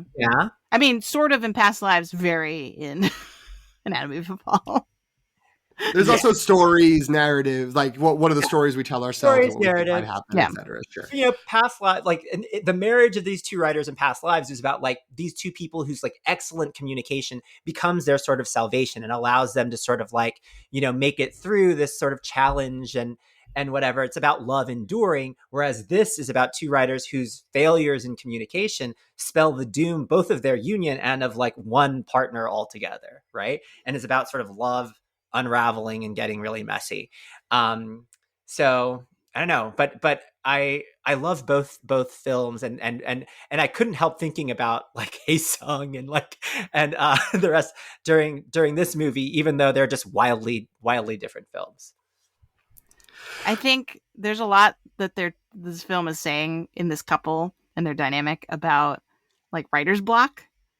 And like, because the thing that she very glibly like just mentions all the time is like, I can work anywhere, under any circumstances. I can write, right? And that like how much that must have like needled Samuel, right? Because he was having the opposite problem where he just like couldn't. He never like he would try to make time, but then he wouldn't use that time well, and then he feels like I just need more time. And she's like, that's not the problem. The problem is that you can't write. Right? Like she's like, you're just wasting your own time. Why isn't this easy? Like it's easy for me. And I feel like that's probably her, which I can't believe I'm saying this because a lot of people in the movie think she murdered someone, but that's like her worst quality. I think that she's so unable to empathize with his struggle as a writer, and that she's like, what's the big deal? You just do it. You know what I mean? You could just be doing it. Yeah. To go back to the son real quick, I was thinking about this. There was something Antonio said, and now I don't remember what he said that made me think about it. But the son, I guess we were saying that we don't really spend a lot of time with him. We don't get a lot of sort of from his perspective. But one big sort of sequence is his initial, I don't want to say testimony, his initial sort of, what the information he gives to the police, which is, where were you when you overheard your parents talking to each other? And he's like, 100%, I knew, I was outside by the shed, and it's because there's these different pieces of tape that my dad put up with different texture all around once we moved to this house, so I'd be able to identify where I was at any given time. And I would never make a mistake about that, and I absolutely don't know what's going on. And then they do a sort of a sound test with the loud music, and he can't hear it outside, and so then he can only hear it when he's inside the door, and he's like, oh, I guess I made a mistake. And maybe it's that he's lying, and he knows that he's covering up for something. He's trying to get his mom off the hook because he's worried about it. I never felt that was the motivation, but it felt like to me I have a clear, definitive memory of what happened, and I know that truth. And from that moment on, all he's getting is just everything he thought of was true in his life being ripped down and ripped apart. Right. And so, because like that's all he gets in the courtroom is just more and more of that. And so then he poisons the dog. But like, then I think that it's some degree of reclaiming control and being like, okay, like let me actually actively do something besides practice the piano to work on this situation and try to get a handle on the truth that I lost once I realized I must have had the wrong piece of tape. I just realized that I didn't answer my own question. So I feel like him poisoning the dog is the film commenting kind of on the ghoulishness of investigation and in particular forensic investigation, because we see throughout the film, which for a child would probably be very traumatic, because there's that moment where they like walk back and they see the lawyer's team throwing the dummy out the window to try to like recreate the splatter based on a fall. And like so between stuff like that, my point is that through this trial, the son has learned this weird like inductive reasoning that like you have to reenact something in order to obtain truth about it. Like, so I think that's why he feels like, oh, to like that him poisoning the dog will be some kind of evidence that he can use, right? Like to be like, look, I reproduced the conditions in which this might have happened, right? I repoisoned my dog with aspirin. And made him vomit. Like that's the other thing, is like it almost seemed like he knew that the logical, like that this scenario would force them to get the dog to vomit, and then he could talk about the smell of the vomit and how it's all coming back to him now, right? So there's a reading of this that where the kid is actually like an evil genius in a lot of ways, in terms of like getting his mom acquitted, and that like he quickly absorbs this like type of logic, right? And what counts as evidence in this world, and then like figures out a way to kind of participate in it. So, which is very cynical. But you mentioned him playing the piano. So, I meant to look this up. So the piano piece that he's playing is one that I had to learn as a kid. It's like, I think it's a prelude by Chopin, and it's one of those pieces where, and I feel like this worked in perfectly with the ramping up of the tension of the movie, because the piece has that just like 2-note refrain, and it's like super repetitive, almost to the point where it's like agonizing. Like if you're playing this piece, it's like constantly building towards something and going back, and building towards something and going back. And then there's a moment where, and it's towards the end of the film, there's only one time they have him play past that part and into the part that actually like kind of explodes. The way he played, his interpretation of it is actually pretty even keeled, which I was kind of disappointed in, because like there are versions of the piece where a pianist will like just go nuts, and like because it's like a bursting open of the tension, because there's this repetition of these 2 notes, and then all of a sudden it's like like, and all this stuff happens. But he actually does a little bit more understated version of it, but still it's like I feel like it was really I was like whoa, like which you wouldn't really appreciate, I think, if you didn't know the piece. But like there's only one moment where he gets to play the whole song, and kind of like, and it's at the end. I think it's in that same, we only saw this movie once, so I don't know exactly where the scene is, but it's in the section of the movie where he poisons the dog. So like the sort of weekend he has alone when he asks, he says like, I want the mom to leave. So that's interesting. That's right. So like musically, there's a resolution of the piece in the movie that I feel like parallels like his character arc. Interesting. Yeah. So that's my music nerd corner. Oh, that's great. Very fascinating. I'll look it up and maybe put it in the show notes, because like it is a really beautiful piece of music, but also very frustrating to play. Okay. Do you want to share your theory that you had the other night of like, because I established my theory of the son as evil genius. Do you want to establish your theory of Sandra as manipulative evil genius? Was this my theory? Yeah. Were you like in particular with the lawyer that she was like using him? Oh yeah, to get what he wanted. Yeah, that's right. That she, because it was clear from a few of their sort of outside of the courtroom, outside of the investigation interactions. There's 3 or 4 scenes, I think, where they are, just sort of chatting, that they have a history, that he had a thing for her, maybe all the way was in love with her, and that she didn't reciprocate and clearly ended up with this other man instead, and then calls him as soon as she's in trouble. He comes over and is like, oh, you're the only lawyer I know, but I've heard that you're good. And they joke about that a little bit. And then as soon as it's over, the trial's over and they win, they go out to the restaurant. It kind of had that like a vibe where he was like thinking maybe this is going to, is it okay if we hook up now? It's a single woman now, untethered to a future jail sentence. Free woman. And free and clear. And she just, there's a great quiet little scene in the Chinese restaurant where she grabs his face and just really looks at him for a long beat, and then lets go, and that's sort of it. And was it that she was using the fact that he was interested in her and had these buried emotions about her, that she was toying with that and digging those up to get him to come and be her lawyer? And now that his services are no longer required, she was like, thank you very much for your time, and I'm done. And that was that an indication of her, the way that she used people and the way that she was, again, maybe a sociopath, or at the very least just inherently very selfish and only cared about her own self-interest. I mean, another thing to point out, like in these moments, the son, after she was acquitted and on her way, right, she calls her son and asks, like, does he want to talk to me, right? She's talking to the caretaker, and the son doesn't want to talk to her right that second, right? She says that he's tired or something. And but then she perks up because like, oh, well, I'll see you later tonight or whatever, right? So, but she stays out really late with like the lawyers, right? Yeah. And then by the time she gets home, her son is asleep, right? So it was. I mean, that's part of the sort of beautiful complexity of this movie. That like, I don't know what to make of that. It is just a really weird sort of. And maybe it is just that she's just kind of thoughtless about her son. Because like on the one hand, I thought, well, does that mean that she was actually guilty? But you'd think that if her son had helped her and she was actually guilty, she'd want to rush home and be with him. Or does she feel guilty because she knows that he did it and she knows that she did it?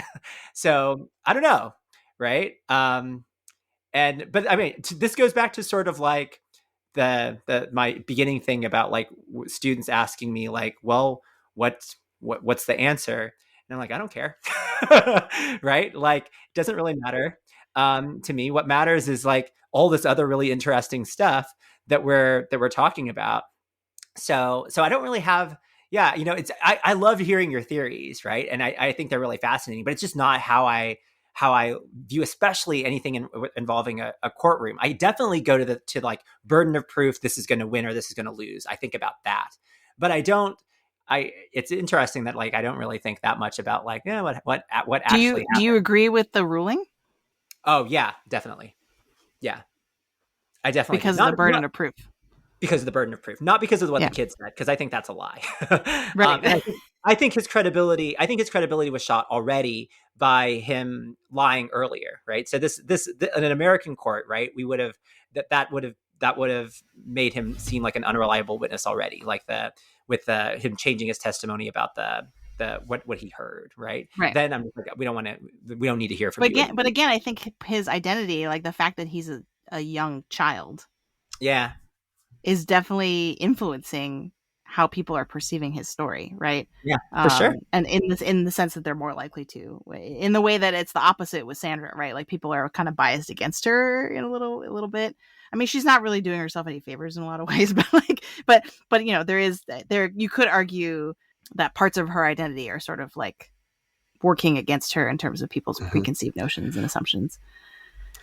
Another key, I think, line in the movie is during that time when the dog is being poisoned, a key signifier, a key moment in the movie. It clearly made an impression on us. We've talked about it. Yes, but when the mom is in like a hotel room, I assume somewhere, and is watching like a panel show that's talking about it, and the people on the show, one of them says something along the lines of, well, isn't it just inherently a more interesting story if this writer killed her husband than if a teacher committed suicide? Yeah. And the fact that the husband gets boiled down to just a teacher, and doesn't get the sort of the other, isn't also considered a writer, I'm sure wouldn't have been great for him if he were alive. But that there is this, again, this sort of idea of like, well, what's the better story and what's the story that people want? And so I think to that point, there is sort of the aspects of her personality that play against her. There's also the tide of, this is a, in a real world context, this is an interesting tabloid story if its writer murdered her husband, and there may be some intrigue about intellectual property and all of that, or just marital strife, as opposed to a guy tripped and fell installing insulation and fell out a window, whatever, or a guy was sad and killed himself. So many narratives. I think we are ready to move on to Oscars watch and wrap it up. I actually have new music for this too. We'll test it out. All right.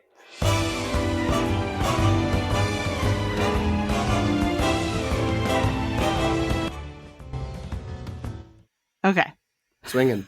I like it. I like it too.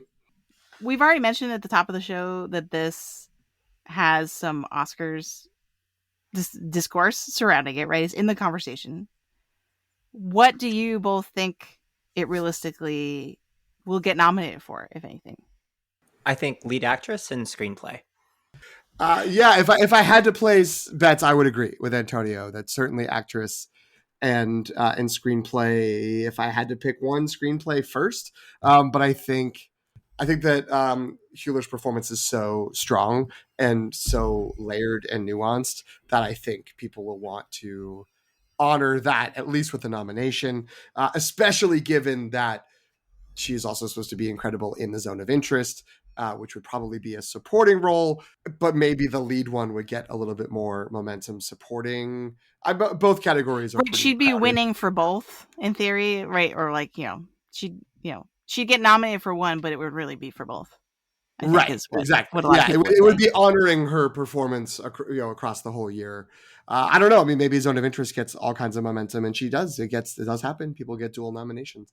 I think that picture and director are not outside of the scope of the conversation, especially picture down in like 8th, 9th, 10th spots, because I think this is the kind of movie that if it gets a big support or a lot of momentum in a subsection of the Academy, it could get into the list. I don't know if it has a lot of chances in the actual ultimate conversation. Right. I think that Jen, actually, technically, you said it first when we left, so I'll let you say what else. What other nominations do you think it could get? I think it's definitely on the table for screenplay, and I would even go so far to say sound. I mean, whether or not I don't know. Like, I think that one probably depends on how much momentum it has overall, if it gets in there.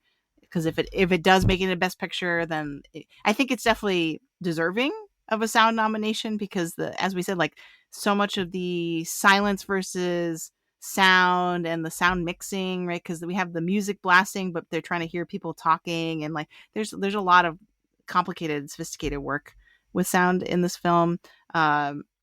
So I think that's definitely on the table, but I think would probably depend on how many other nominations it gets, if that actually has chances there. But yeah, screenplay, I feel like, because at the beginning I said the screenplay was one of my favorite parts of the film, and it's just the words, we're just hanging on all the words that all these characters are saying to each other.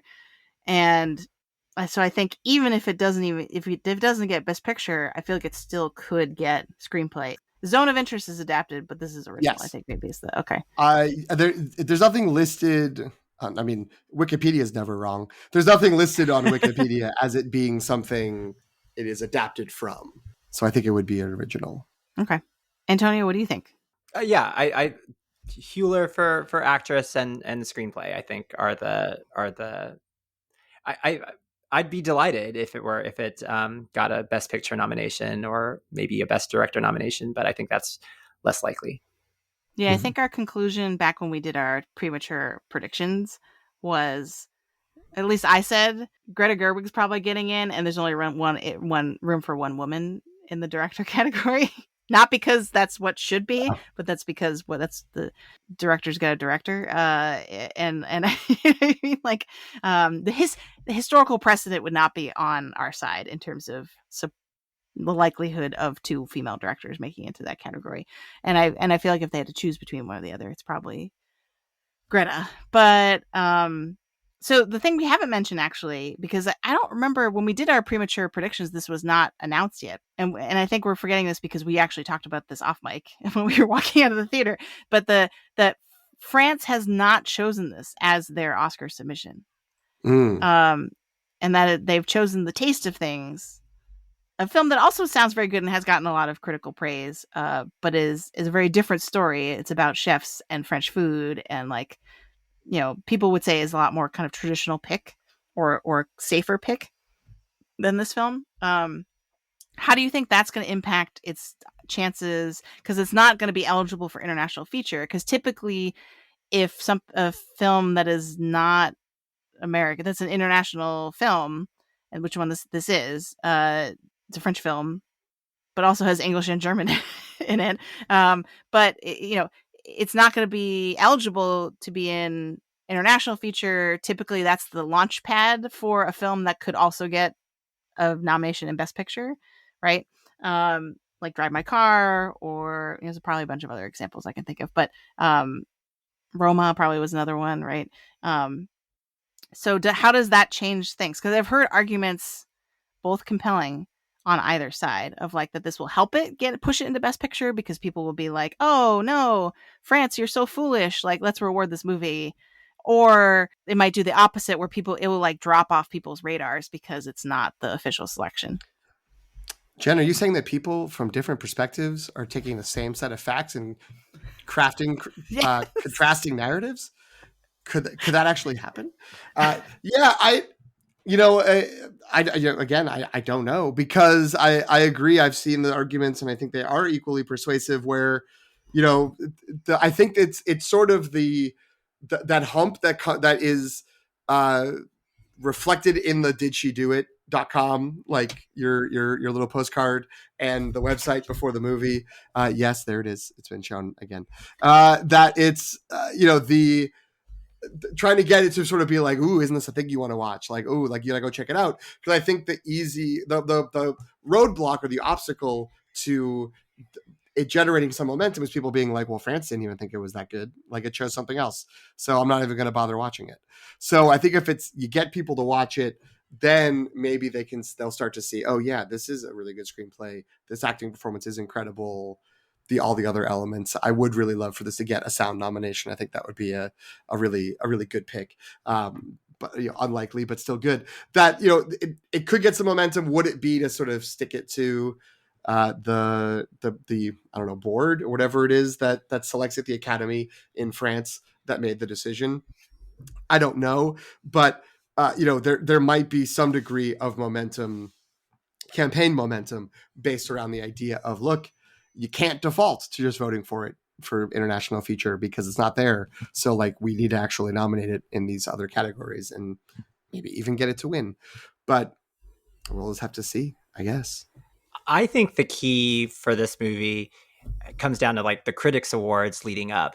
Like, Sandra Hüller feels like the kind of performer who could win like New York Film Critics, LA Film Critics, National Board of Review, and she'd win for those critic circles, you can win for multiple movies. I could see her winning Best Actress for both this and Zone of Interest.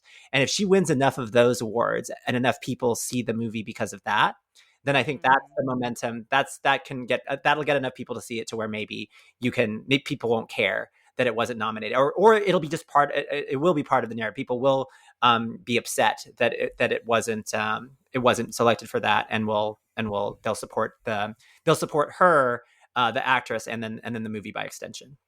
So in looking at least my list of predictions, I don't recall it, the exact sort of splits that Jen, you had with me when we were talking about them, but there was the holdovers, and there was this, and Barbie as an original screenplay, as things that I think we sort of thought were in a really good place. Then it's this sort of, mash together of our podcast favorite past lives, Maestro, Saltburn, May, December, and then ones that maybe are less likely, Rustin, Napoleon, Air, The Boy and the Heron. So it did sort of even then feel like Anatomy of a Fall's in a pretty good position there. I do hope it doesn't come down to sort of, well, it's either going to be Anatomy of a Fall or Past Lives for the fifth slot, because like what a disaster that would be. That we wouldn't like that. We wouldn't want that here on the Long Take Review. We want them both. At minimum, Past Lives needs to get screenplay. I agree. I don't know what we're doing if it doesn't even get that, but weirder things have happened.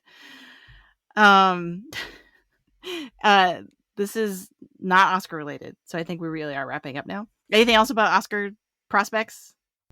Okay. Have either of you been to didshedoit.com yet? No.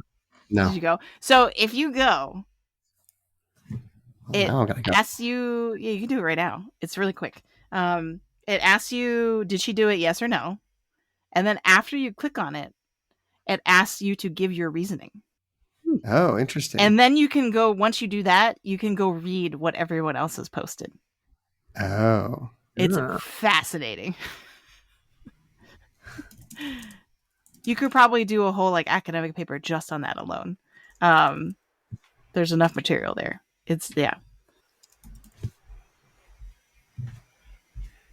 Okay, view answers.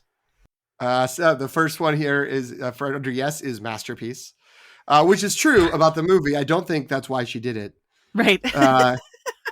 I do appreciate the first no is into speaking to Antonio's heart. No evidence.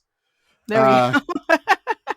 She didn't need to, and she physically couldn't. Yeah, wow. This is great. I do recommend people do this after they see this movie. The thing I put in, which has probably been pushed way down now because I did it a couple days ago, was no, which is not what I said on air, but no.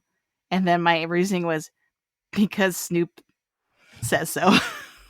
Nice. I also, to get to the answers, I did just a real quick talk. I said the dog says she didn't, and I believe the dog. There we go. There you have it. The most airtight case. Yeah. Where's the Law and Order drop? Close the case. Oh yeah, there we go. Executive producer Dick Wolf. There we go. All right. This has been amazing. I'm so glad we got to do the anatomy of a movie. And this movie. It was great. Antonio, you're notoriously off the grid. Except for maybe LinkedIn. But was there anything you want to plug while you're here? I have nothing to plug. But it was so fun to watch this movie with you all. It's so fun to talk about. PT, where can people find? Yeah, now that I've already we moved the social plugs up to the top. Now it's like, well, now I got to talk about how I don't go. You can follow me at PT McNiff on Instagram and Threads. I almost never say anything, but you should go and follow the show at the Long Take Review, where we say slightly more. And you can email us at via the longtakereview@gmail.com if you have any issues, questions, or recommendations. And you can find me at Sopchakchai, SOPCHOCKCHAI on Instagram and Threads, and Qui-Gon Jen on Letterboxd. Thank you both. This was really fun. Thanks, Jen. Thanks, Jen.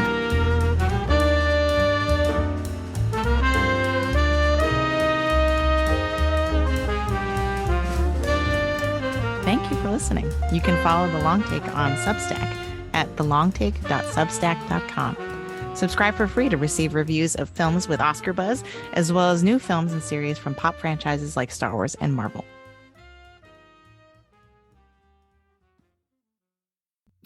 My next note on here is PT probably wants to talk about 50 Cent. I spent the whole movie being like, or the first part of the movie being like, wow, I guess this is the French jazz song that that 50 Cent sampled, or was Dr. Dre sampled for 50 Right. Cent. That's really fun. And then they're in the courtroom. They're like, he was listening to PIMP by 50 Cent. I was like, oh, it's an instrumental version. But the instrumental version, which is very important. It's an instrumental version. Can't be misogynist.